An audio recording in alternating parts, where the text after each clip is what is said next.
तो मुझे पता है कि मैं इस वीडियो को थोड़ा समय से पहले बना रहा हूँ, लेकिन कुछ दिन पहले जो भी हुआ है उसे लेकर हाइप मन में बन चुकी है। और मैं सोच रहा था कि यार ये सब तो ठीक है, लेकिन इन अनाउंसमेंट के बाद अब 2025 कुछ ज्यादा ही माइंड ब्लोइंग हो चुका है। तो क्यों ना इसके बारे में थोड़ी बात कर ली जाए। तो हुआ कुछ भी नहीं, मार्वल वालों ने, मतलब जो अन्नदाता मिस्टर टोपी मास्टर हैं, उन्होंने अपनी मार्वल के फेज 5 और 6 की जो स्लेट अनाउंस करी थी, तो उससे हमको ये समझ में आ गया था कि 2025 मार्वल वालों के लिए काफी बड़ा साल होने वाला है। उससे भी बड़ा 2026 और 27 हो जाएगा। लेकिन अभी अभी जेम्स गन ने जो कांड किया है उससे हमको इस बात का रियलाइजेशन हुआ है कि डीसी वालों की वजह से 2025 अब और भी बड़ा साल हो चुका है हम सुपर हीरो फैंस के लिए। तो सबसे पहले साल की शुरुआत में हमको पहली मूवी देखने को मिलेगी जो होगी फैंटास्टिक फोर, जो हमें देखने को मिलेगी 14 फरवरी 2025। मुझे पता है कि एकदम मस्त रिलीज डेट सेट करी है। और हालांकि इस मूवी के बारे में हमको ज्यादा डिटेल्स नहीं पता है, लेकिन मार्वल कॉमिक बुक्स में मार्वल की सबसे पहली फैमिली थी जिसके बारे में हमको इतना मालूम है कि ये एमसीयू में एक्चुअली एक पीरियड फिल्म हो सकती है जो 1960s 1970s के टाइम पे सेट होगी। और हमको ऐसा सुनने को मिल रहा है कि शायद ये पोलार्ड भैया से लड़ते लड़ते टाइम में पीछे फंस चुके हैं और इनका कुछ ना कुछ कनेक्शन है उसके साथ में। हाँ, ये पहले से जानते हैं उसको कहीं ना कहीं, किसी ना किसी तरीके से। अब वो कैसे क्या है वो हमको मूवी जानकर ही पता चलेगा। लेकिन फिलहाल के लिए इसकी कास्टिंग के बारे में हमको कुछ नहीं मालूम है कि कौन रीड रिचर्ड्स प्ले करेगा, कौन सूजन स्टॉर्म प्ले करेगी, कौन ह्यूमन टॉर्च, कौन द थिंग, कुछ नहीं मालूम है। लेकिन काफी जल्दी कुछ सुनने को मिल सकता है, तो तैयार रहना। और ना, मैं पर्सनली फैंटास्टिक फोर के आने से इसीलिए एक्साइटेड हूं क्योंकि अगर ये आते हैं तो एक बंदे के आने की पॉसिबिलिटीज और ज्यादा बढ़ जाती हैं, और वो है डॉक्टर डू।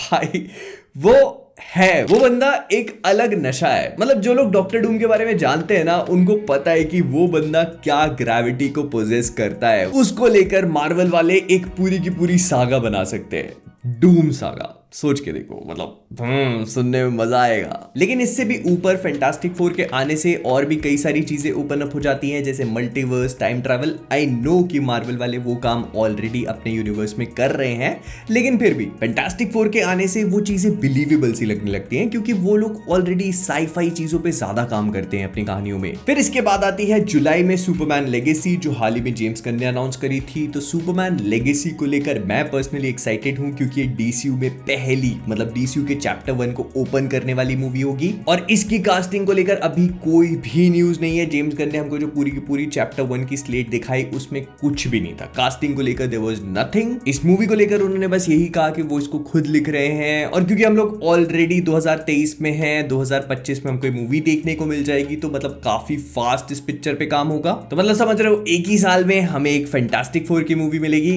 एक ही साल में हमें एक सुपरमैन की मूवी देखने को मिलेगी, उसके बाद एक ही साल में हमें एक बैटमैन की मूवी देखने को मिलेगी। मैं बात कर रहा हूं बैटमैन पार्ट 2 की। रॉबर्ट पैटिंसन वाला बैटमैन पार्ट 2 है जो मैट रीव्स के यूनिवर्स में सेट है। तो अगर आप लोग इस चीज को लेकर कंफ्यूज्ड है, तो बेसिकली जेम्स गन ने इस बात का भी कंफर्मेशन दिया कि जो मैट रीव्स का यूनिवर्स है, मतलब रॉबर्ट पैटिंसन के बैटमैन का, उसको ये लोग एल्सवर्ल्ड्स का नाम देंगे। ये जितनी भी कहानियां हैं जो दूसरे यूनिवर्स में टेक प्लेस करती हैं, जैसे जोकर हो गया, मैट रीव्स का बैटमैन हो गया, फिर एक और ब्लैक सुपरमैन की मूवी बनाई जा रही है जिसपे जे अब्राहम्स काम कर रहे हैं। तो सारी की सारी कहानियां बेसिकली एल्सवर्ल्ड्स का नाम दिया गया है जो डीसी कॉमिक्स से इंस्पायर्ड है। तो इन्हीं एल्सवर्ल्ड्स में से एक हमको मैट रीव्स के बैटमैन की पार्ट 2 वाली मूवी देखने को मिलेगी। और कंसीडरिंग द फैक्ट कि पार्ट 1 मतलब बैटमैन मुझे बहुत ज्यादा पसंद आई थी, तो मैं पार्ट 2 के लिए एक्साइटेड हूं। ये हमें देखने को मिलेगी अक्टूबर 2025 में। मुझे पता है कि साल का एंड होते होते आ जाएगा, लेकिन हाइप तो बनी रहेगी भाई, क्योंकि इसमें जोकर आएगा। लेकिन फिर आता है साल का सबसे बड़ा धमाका, एवेंजर्स कैंग डायनेस्टी, जो रिलीज होगा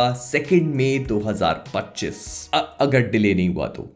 Avengers Kang dynasty Avengers end game के बाद एवेंजर्स की अगली मूवी कहलाएगी। और इसका स्केल मुझे बताने की जरूरत नहीं है कि कितना बड़ा होने वाला है। कि मार्वल में जितनी भी मल्टीवर्सल सागा चल रही है और उस टाइम तक जितने भी मल्टीवर्स के इवेंट्स होंगे, पोलार्ड भाई साहब जितने भी जो कुछ भी कर चुके होंगे, तब तक उन सारी चीजों को कल्मिनेट करके हमें एक मूवी में दिखाएगा। इसको आप लोग एवेंजर्स इन्फिनिटी वॉर जैसा समझ सकते हो, जहां पर सारे के सारे एवेंजर्स मिलकर के कैंग को हराने की कोशिश करेंगे। बट आई थिंक कि जैसे एवेंजर्स इन्फिनिटी वॉर में एवेंजर्स फेल हुए थे, तो वैसे कैंग डायनेस्टी में ये सब एक बार फिर से फेल होंगे।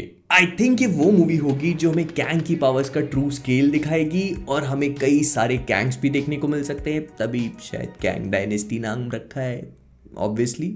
लेकिन कैंग डायनेस्टी और मल्टीवर्सल एवेंजर्स का जादू बस इतना सही नहीं रहने वाला है, ये कैरी फॉरवर्ड होगा एवेंजर्स सीक्रेट वॉर्स में, जो हमको इसके अगले साल या उसके अगले साल देखने को मिलेगी। और अभी अभी कबूतरों ने ये कहना शुरू कर दिया है कि भाई साहब एवेंजर्स सीक्रेट वॉर्स को 2 पार्ट्स में डिवाइड किया जा रहा है, जिसका मतलब ये है कि एवेंजर्स कैंग डायनेस्टी और एवेंजर्स सीक्रेट वॉर्स के 2 पार्ट्स टोटल एक ट्रिलॉजी बनाने वाले हैं।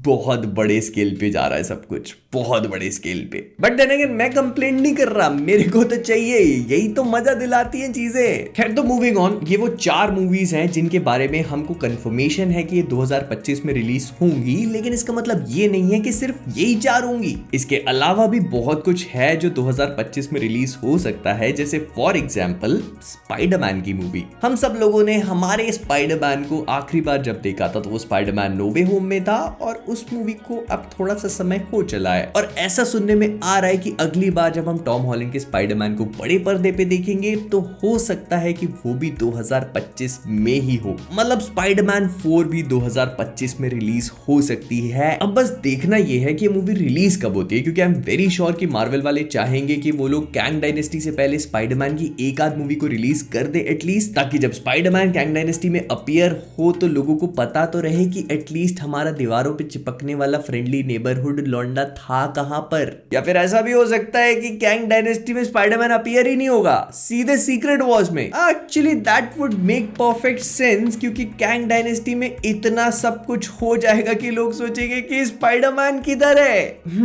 That actually makes pretty good sense, जैसे इन्फिनिटी वॉर में हॉकाई नहीं था।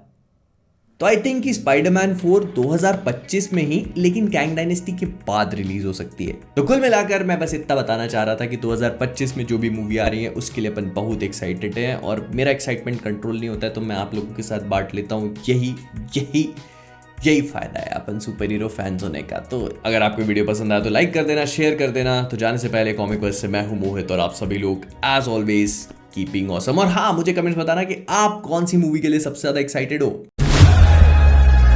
You're gonna do superhero landing. Wait for it. मेरा कोई नाम नहीं। Superhero landing. Yeah, that's really hard on your knees.